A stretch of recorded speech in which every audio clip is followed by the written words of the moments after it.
चलो welcome back to a channel guys. So कैसे हैं आप लोग? आशा करता हूँ कि आप अपने दिवाली का त्यौहार को बड़े अच्छे से मना रहे होंगे और इस पावन अवसर को अच्छे से आप सेलिब्रेट कर रहे होंगे। सो आपका एक और बार स्वागत है हमारे एमएससी ट्यूशन क्लासेस में। सो आज हम एक बड़े से इंटरेस्टिंग टॉपिक के बारे में बात करने जा रहे हैं, जो टॉपिक है एग्रीकल्चर, माने खेती। खेती जो हमें क्या कुछ नहीं देती, जो हमें देती है खाना, खाने के स्पाइसेस, बहुत सारे कारखानों को रॉ मटेरियल, और अगर हम बात करें हमारे देश की मिट्टी की, जो कि इतनी फर्टाइल और इतनी उपजाऊ है, इसके बावजूद भी हम उतना प्रोडक्शन नहीं कर पाते जितनी की हमारी कैपेसिटी है, जिसके पीछे का कारण हमारे सरकार की अलग अलग स्कीम्स और अलग अलग खेती के प्रति नीतियां हैं, जिसके बारे में हम आज पढ़ने वाले हैं। सरकार का खेती के प्रति पूरी तरीके से ध्यान ना देना।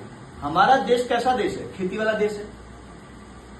एक बहुत बड़ा टुकड़ा, हमारे देश का एक बहुत बड़ा टुकड़ा क्या करता है? खेती करता है। तुम पहाड़ वाले इलाके हटा दो, प्लेटू वाले इलाके हटा दो, है तो अधिक, और राजस्थान का इलाका हटा दो जो रेगिस्तान है, डेजर्ट है, तो अधिकतर जो भी हिस्सा मिलेगा आपको, ज्यादातर वहां पे खेती होती है। नॉर्थ इंडिया पूरा ले लो, गुजरात पूरा ले लो, गुजरात में सिर्फ प्लेटू वाला इलाका हटा दो, है। नॉर्थ इंडिया पूरा ले लो, जम्मू कश्मीर छोड़ देना, वहां मत देना। नॉर्थ इंडिया जैसे पंजाब, हरियाणा, ये सब ले लो, उत्तर प्रदेश, बिहार, ये लो, उड़ीसा ले लो, गुजरात का प्लेटू वाला हिस्सा हटा के बाकी पूरा हिस्सा ले लो। नीचे चले जाओ, महाराष्ट्र में चले जाओ, ये सब आपके खेती वाले इलाके। मतलब अच्छी खासी खेती हो सकती है अगर एरिया वाइज देखा जाए तो, सरकार रणनीति बनाए तो, लेकिन सरकार ने इसके ऊपर ध्यान उतना नहीं दिया जितना देना चाहिए था।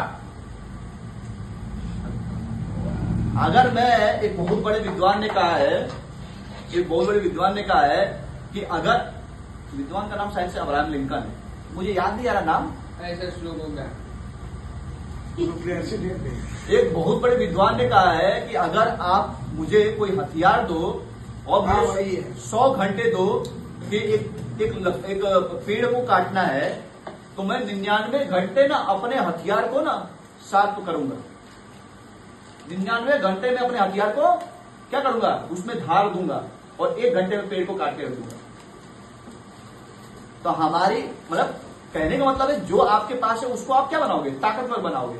तो हमारी ताकतवर क्या है? हमारे हिंदुस्तान के देश की ताकतवर क्या है? अच्छी मिट्टी, मिट्टी पे खेती करेंगे। हमने उस पर ध्यान ही नहीं दिया, अपना जो मेन रिसोर्स है उस पर ध्यान नहीं दिया। ये भारत सरकार की सबसे बड़ी क्या है? मूर्खता है। खेती पे इंदिरा गांधी आई थी, उन्होंने अच्छा काम किया, ग्रीन रिवॉल्यूशन लेके आई। ग्रीन रिवॉल्यूशन जो हमारे देश में आया वो इंदिरा गांधी की वजह से ही आया। तो ग्रीन रिवॉल्यूशन का दूसरा नाम क्या है? हरित क्रांति हिंदी में कहते हैं, इंग्लिश में ग्रीन रिवॉल्यूशन कहते हैं। इकोनॉमिक्स में है ये टॉपिक। हाँ, इसलिए पूछ रहा हूँ दूसरा नाम क्या है? एग्रीकल्चर। और इंदिरा गांधी की वजह से देखो आज गेहूं की पैदावार और आपकी चावल की पैदावार ज्यादा हो गई है। एक एम स्वामीनाथन करके थे, वो दूध क्रांति लेके आए, व्हाइट रिवॉल्यूशन। हाँ, ये लेकर आए, देखो दूध का भी प्रोडक्शन हमारे यहाँ ज्यादा हो गया।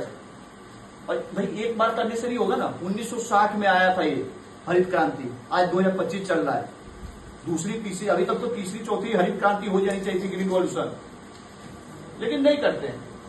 हमारा देश इसमें फंसा हुआ है, भ्रष्टाचार में फंसा हुआ है, करप्शन में फंसा हुआ है, उल्टे सीधे काम में फंसा हुआ है, जय श्री राम में फंसा हुआ है, I love Mohammad, I love Mahadev में फंसा हुआ है। जय अल्लाह। जय अल्लाह।